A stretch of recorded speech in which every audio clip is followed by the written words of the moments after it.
संशयित आरोपी दानिश शेख कडून मोबाईलला कडक सुरक्षा, प्रत्येक फाईल आणि ॲपसाठी वेगवेगळे पासवर्ड, फेस आयडीच्या साहाय्याने मोबाईल केले अनलॉक। बोंदू अशोक खरातवर आणखी एक गुन्हा दाखल, 8,76,00,000च्या फसवणूक केल्याचा आरोप, सीए ललित पोफळेकडून मृत्यूचा योग टाळण्याच्या बहाण्याने पैसे उकळले। राज्य सरकारी कर्मचाऱ्यांचा संप अखेर 4थ्या दिवशी मागे, सरकारच्या आश्वासनानंतर संप स्थगित, सुधारित पेन्शन योजनेसंदर्भात सरकार अधिसूचना काढणार।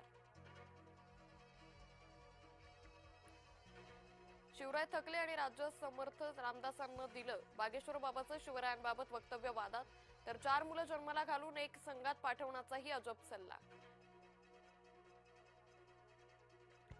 गायकवाडांवर कारवाई का नाही, सपकाळ यांचा सवाल, शिंदे गायकवाडांवर कारवाई करतील, चव्हाणांचं वक्तव्य।